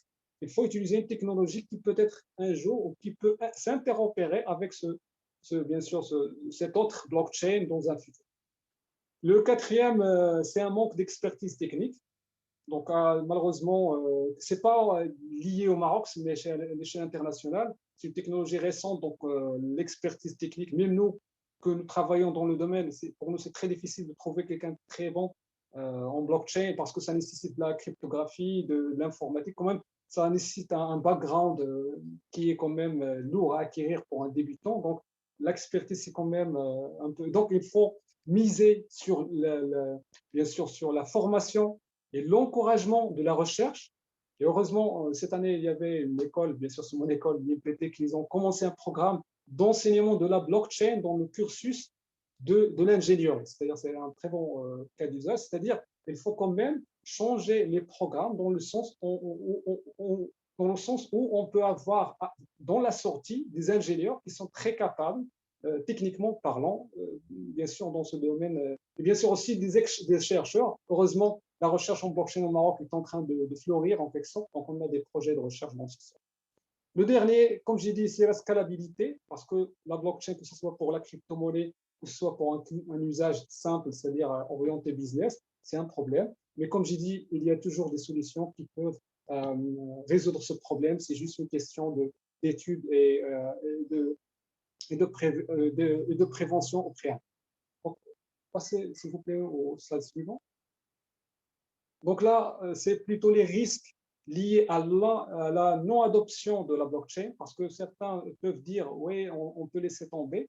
On a payé cher pour le virage qu'on a raté, le virage digital, parce que le Maroc, quand même, aurait pu devenir un pays vraiment très avancé en digital, parce qu'on a tous les prérequis, mais quand même, on a raté le premier virage. Là, on est en train de rater le deuxième, mais là, si on le rate, les conséquences seront vraiment plus importantes que le premier, parce que le premier, quand même, nos concurrents étaient quand même en retard, etc. Là, on est en train de parler d'une technologie que si on la rate, on aura une dette technologique, on a bien sûr la digitalisation classique, on aura des coûts cachés parce que tu aurais pu le faire autrement à un bas prix.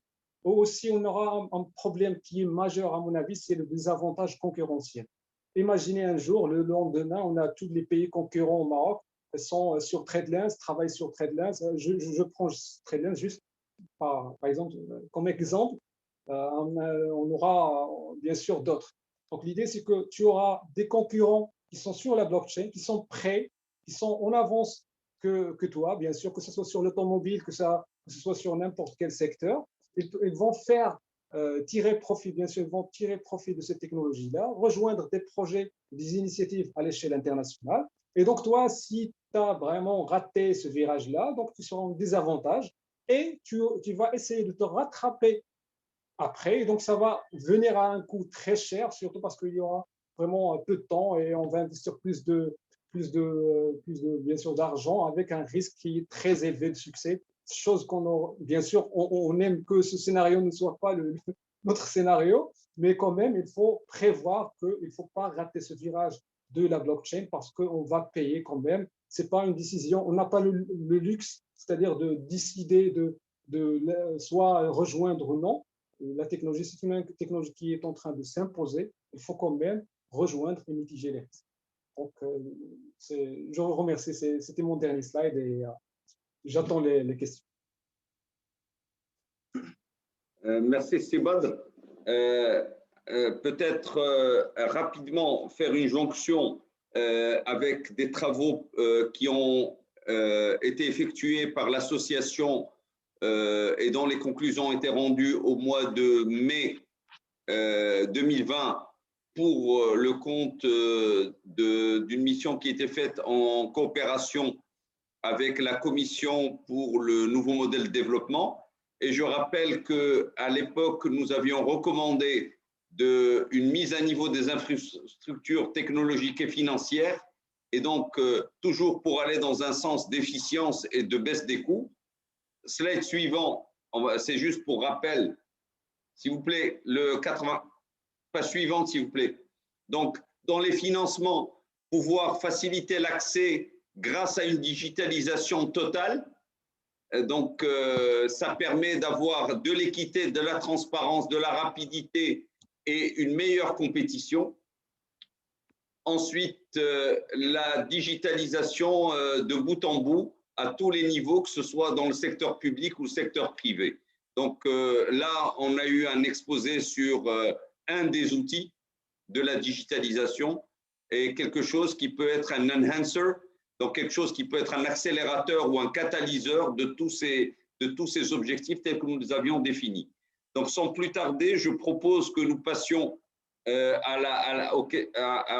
disons les avantages ici. Sébastien, vous pouvez dire un mot sur les secteurs qui sont concernés, en tout cas. Oui, bien sûr, ça c'est une étude qui a été faite par le World Economic Forum, donc vous pouvez la trouver, je peux partager c'est-à-dire l'URL. Donc ça c'est juste, ils ont mesuré l'impact de quelques avantages de la blockchain par secteur, c'est-à-dire de dire voilà l'automobile, c'est la traçabilité ou la sécurité qui leur intéresse plus parce qu'ils ont contacté les acteurs du terrain, c'est-à-dire chaque industrie, ils ont contacté les acteurs de cette industrie-là pour évaluer l'intérêt, ou plutôt les avantages qui touchent, les avantages de la blockchain qui touchent l'industrie en question. Et donc, ils ont fait en quelque sorte une évaluation sur l'impact de chaque avantage par secteur. Et donc, on peut prendre n'importe quel secteur, par exemple, le healthcare, trouver, c'est-à-dire tout ce qui est santé, trouver que c'est la traçabilité, énergie, trouver que c'est la traçabilité. Pour l'automobile, c'est la sécurité. Ça veut dire que la blockchain, c'est une technologie qui peut vraiment répondre à des problèmes transsectoriel, c'est-à-dire partagé par plusieurs secteurs. Et donc, l'application de la blockchain ne vient pas dans une seule formule, mais vraiment dépend du secteur en question. Merci. Alors, sans plus tarder, nous avons reçu pas mal de questions qui ont peu, bien sûr, très nombreuses et diverses. On a essayé de les regrouper. Je dirais que certaines ont déjà été abordées, mais je me permettrai de revenir dessus. Premièrement, la blockchain se base sur des algorithmes cryptés. Quid de l'émergence de l'informatique quantique et de la puissance brute amenée par cette informatique quantique et quelle adaptation peut-on avoir? Deuxième type de question. Vous avez tout à l'heure parlé de l'utilisation de CPU, mais aussi d'électricité. Donc, plus les chaînes se rallongent, plus la consommation énergétique devient importante. Donc, peut-on conclure simplement que l'utilisation intensive de la blockchain sera un facteur d'utilisation énergivore et par conséquent inefficace sur ce plan-là? Troisième type de question, et je pourrais vous aider, c'est sur est-ce que l'adoption d'une crypto-monnaie génère de l'inflation? Quel est l'impact inflationniste? Enfin, deux autres questions qui sont: quelle est l'adoption? Et vous avez abordé quels seraient les points et les secteurs qui pourraient être concernés aussi bien au Maroc qu'en Afrique par l'adoption de technologies blockchain ou issues de la blockchain dans le monde immédiat du post-Covid immédiat, c'est-à-dire à partir d'aujourd'hui. Et enfin, quelles sont les initiatives majeures au niveau réglementaire et autres tests, proof of concepts, initiatives universitaires qui sont prises pour introduire, généraliser et tester ces technologies au Maroc?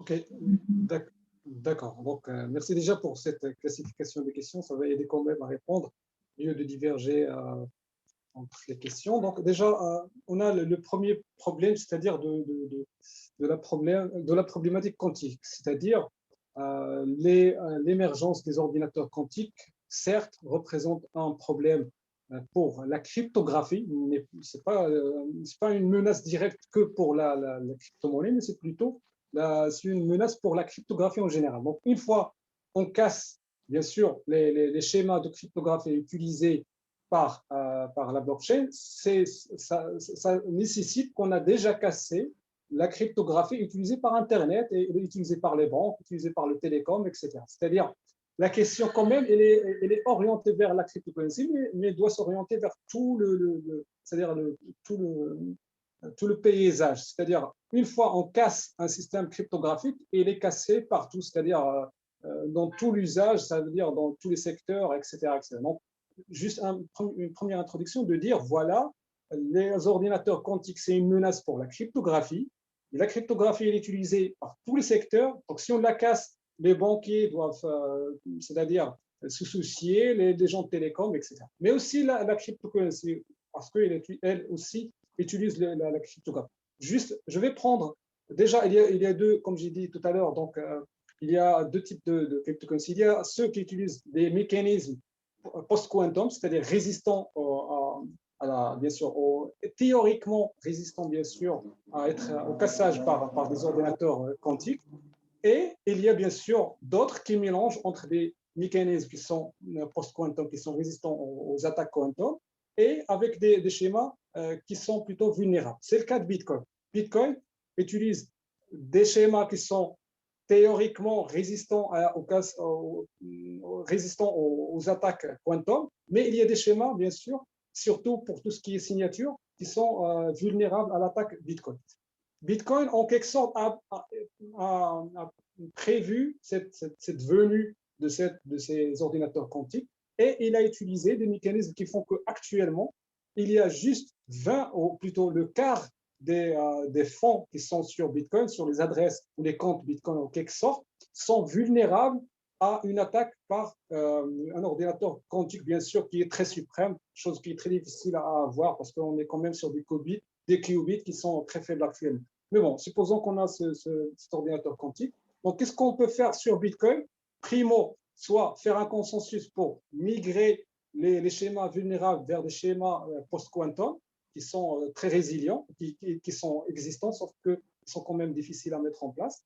Deuxième chose, c'est on peut mettre un ultimatum et demander à tous les utilisateurs de migrer leurs fonds vers des adresses nouvellement créées, de ne pas divulguer leurs clés publiques. Et ça sera la protection il n'y a aucun ordinateur quantique qui peut casser. Parce que pour casser quand même le chiffrement, tu dois avoir la clé publique pour générer la clé privée. Donc, si je cache ma clé publique, je mets mes fonds dans une nouvelle adresse, je suis safe, c'est-à-dire je suis sauvé. Et donc, comme j'ai dit, quand même, le projet Bitcoin, c'est un projet vivant. Il y a des gens derrière qui ont de l'intérêt derrière, qui suivent de près l'actualité et qui peuvent même voir les transactions sur la blockchain. Si quelqu'un a fait une transaction frauduleuse et il a cassé en quelque sorte le chiffrement, on peut lancer l'alerte, bien sûr refuser la transaction, lancer l'alerte, demander aux utilisateurs de migrer ou plutôt décider pour implémenter une nouvelle, bien sûr, un schéma,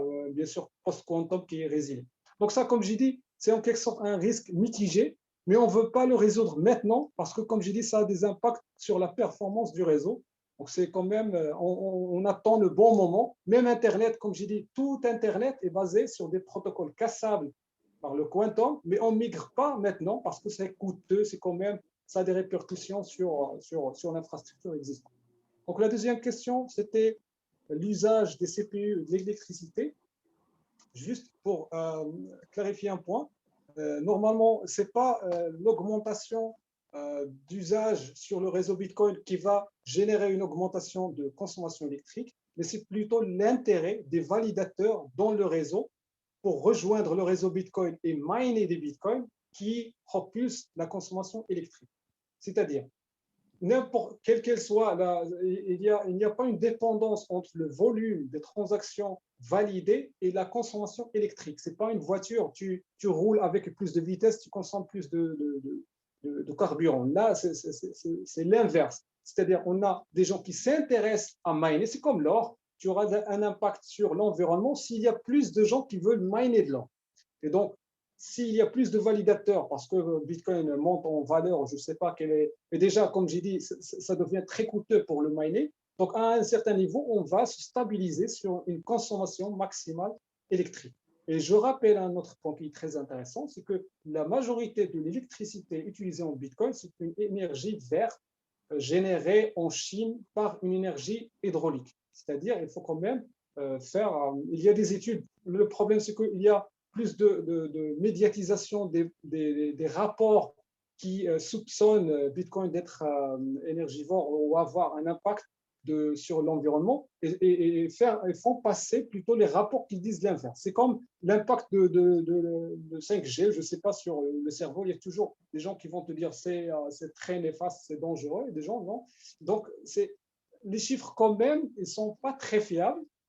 On dit toujours que Bitcoin consomme plus que l'Argentine, plus que n'importe quel pays, mais personne ne va dire combien de consommation électrique engendrée par les vidéos futures sur YouTube, ou je ne sais pas, parce qu'on sous-estime déjà l'intérêt fondamental de cette technologie-là. On questionne ces consommations électriques parce qu'on sous-estime en quelque sorte son importance. Personne ne questionne le footprint, c'est-à-dire l'impact de CO2 des cartes bancaires ou de n'importe quelle technologie parce qu'on croit que c'est quand même indispensable. Là, on voit que Bitcoin, c'est quand même une technologie juste de luxe, ce qui est faux. Et donc, juste pour résumer, la consommation électrique dépend directement de la difficulté du réseau qui, elle, dépend directement de l'intérêt des validateurs à miner Bitcoin. Donc, si on réduit le nombre des validateurs, la consommation électrique va diminuer. Donc, la troisième question, c'est, je crois, l'impact sur l'inflation. En fait, si vous permettez, je pourrais dire… Avec plaisir, avec plaisir. Si on reste au premier niveau, on fait une analyse vraiment premier niveau, si à chaque fois qu'il y a une cryptocurrency, une monnaie digitale qui est basée sur des actifs, elle est baquée sur un nombre d'actifs, il n'y a pas d'effet inflationniste, il n'y a pas de création monétaire. En revanche, une monnaie digitale émise par la banque centrale, on retombe dans le cas de n'importe quelle monnaie d'une banque centrale et c'est exactement les mêmes mécanismes de création monétaire. Exactement. Donc, une monnaie décentralisée par rapport à laquelle il y a un nombre d'actifs réels sur lesquels c'est assis, il n'y a pas de création monétaire. Il n'y a pas d'effet multiplicateur qui va créer de l'inflation. Ça, c'est une réponse, disons, premier niveau. Ensuite, ça mérite un peu plus d'analyse parce qu'il faut analyser les circuits. Je ne sais pas si vous voulez compléter. Non, je suis tout à fait d'accord. Juste pour rebondir à cette question d'inflation, normalement, l'inflation est liée en quelque sorte au pouvoir d'achat. Et les cryptocurrencies en général, par exemple Bitcoin, sont conçues dans le sens d'être une monnaie déflationniste, mais pas inflationniste en quelque sorte, parce qu'on a un cap, un nombre de Bitcoin prédéfini, c'est 21 millions de Bitcoins qui seront générés dans la nature. Donc, il faut pas. Donc, on aura nécessairement à un moment donné une monnaie déflationniste, c'est-à-dire on l'a vu, le cours a monté et la puissance d'achat de cette monnaie a augmenté.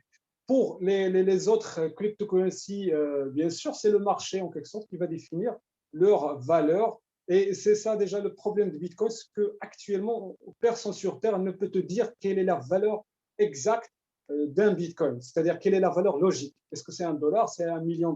Parce que si on divise le 21 millions de Bitcoin sur la demande réelle, là, on peut vraiment dire, voilà la valeur exacte. Et là, on va tomber dans une monnaie qui est quand même stable parce qu'on a connu en quelque sorte sa vraie valeur. Donc, ces monnaies, en quelque sorte, vont fluctuer dans le sens où on ne connaît pas leur valeur réelle. Et je vais dire un dernier point, c'est que tous les cryptos tournent autour de Bitcoin, c'est-à-dire c'est en quelque sorte leur dollar. Si Bitcoin est c'est-à-dire une monnaie qui fluctue, donc tout le reste fluctue. Mais comme j'ai dit, il y a l'idée d'avoir des stablecoins, c'est-à-dire des monnaies virtuelles qui sont backées par quelque chose, de telle sorte qu'on peut avoir une valeur stable, soit en dollars, soit en Bitcoin. Donc l'idée, c'est que les crypto-monnaies pour l'économie, c'est quelque chose de difficile à imaginer. Certes, je suis d'accord, mais quand même, il y a d'autres alternatives, d'autres variantes qui peuvent se baser sur le Bitcoin. Comme j'ai dit au début, la banque Citibank a dit que le Bitcoin sera la monnaie du futur. Pourquoi? Parce qu'on a actuellement un problème de bulle monétaire. international. Personne ne le dit parce que il y a de l'impression de l'euro en Europe, de l'impression du dollar aux États-Unis. On a des pays qui achètent de l'euro actuellement parce que, certes, il y a ce problème. Et pour contrôler ce problème de bulle monétaire, on peut utiliser une monnaie qui est rare par définition et qui est incontrôlable. Et là, on va ne plus tomber dans le fait de la fluctuation ou de l'inflation. Pourquoi? Parce qu'on ne va plus l'associer au dollar. Parce que le problème actuel, c'est que le Bitcoin est toujours vendu, acheté et en quelque sorte échangé en dollars. C'est pour ça qu'il a une fluctuation. Mais s'il devient, lui, la monnaie de référence, là, on peut l'utiliser, c'est-à-dire à l'aise pour n'importe quel échange. Les deux dernières questions, là, on a 10 minutes, un peu de retard. Si vous pouvez les aborder assez rapidement sur ce qu'on peut faire au Maroc et quelles sont les initiatives et qu'est-ce qu'il y a, c'est-à-dire post-Covid, et qu'est-ce qui est en cours. Bon, rapidement, post-Covid, il y a un projet qui a été, sur lequel j'ai personnellement agi. C'est un projet de gestion de la subvention ici au Maroc. C'était un projet présenté lors de la conférence Blockchain Summit qui a été organisée par la Banque centrale. Donc ça, c'est un très bon projet, normalement, qui aurait servi à résoudre le problème de véhiculer en quelque sorte cette subvention vers les gens ont besoin sans passer par cette chaîne bien sûr d'intermédiaires. Ça, c'était un projet réalisé, démontré, mais c'est en cours. Pour les autres projets, je n'ai pas vraiment le droit de divulguer, surtout ceux dans lesquels je suis impliqué, de divulguer des informations concernant. Ce que peut faire le Maroc, et bien sûr, déjà mettre les mains dans le bain, c'est-à-dire déjà de franchir le pas, j'ai aimé bien ce que Banque Maghreb a fait, c'est-à-dire de faire des comités, des commissions, tenter, essayer, quand même du trial error, quand même de converger par la suite vers des cas d'usage qui tiennent. Mais l'important, c'est ne pas être dans cette rupture, c'est-à-dire en quelque sorte juste le niveau test, c'est-à-dire on fait des POC pour le buzz, pour le show, et on laisse tomber sans être conscient de l'importance et de l'impact futur, comme on l'a vu tout à l'heure, c'est-à-dire un impact si on n'utilise pas la technologie en question.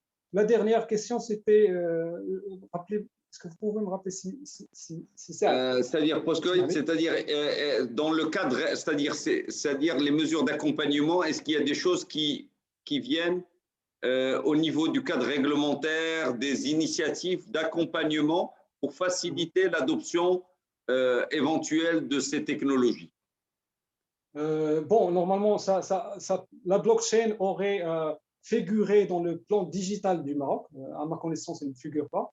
Et donc, il n'y a pas vraiment des initiatives d'accompagnement, ou plutôt, il y a, bon, par exemple, la recherche, oui, il y a des initiatives qui ont été lancées par, je crois, le ministère de l'économie numérique pour en quelque sorte encourager les thèses ou plutôt les travaux de recherche sur la blockchain. Ça, c'est très intéressant. Mais de la part, tout ce qui est privé ou semi-public ou même gouvernemental, c'est-à-dire comme cadre législatif ou comme cadre légal, à ma connaissance, on est figé, c'est-à-dire on n'a pas bougé depuis 2017, là où on a émis le fameux communiqué.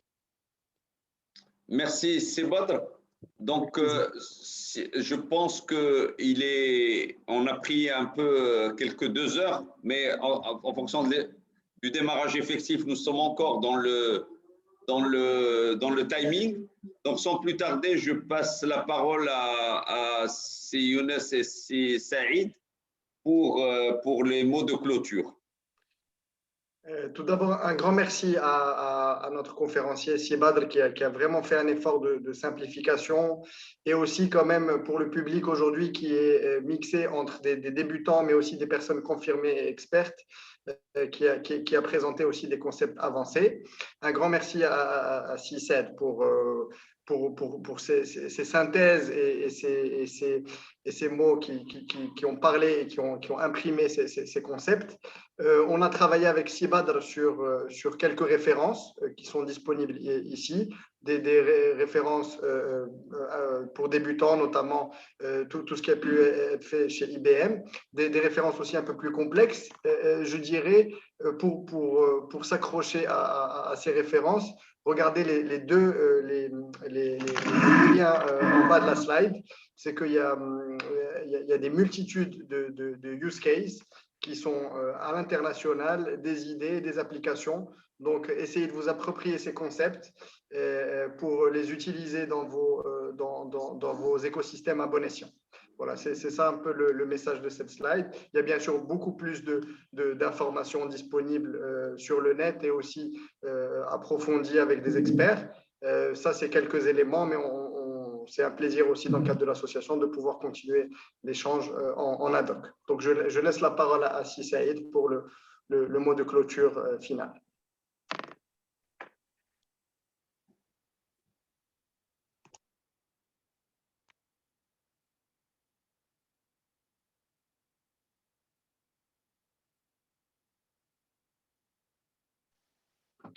Vous m'entendez?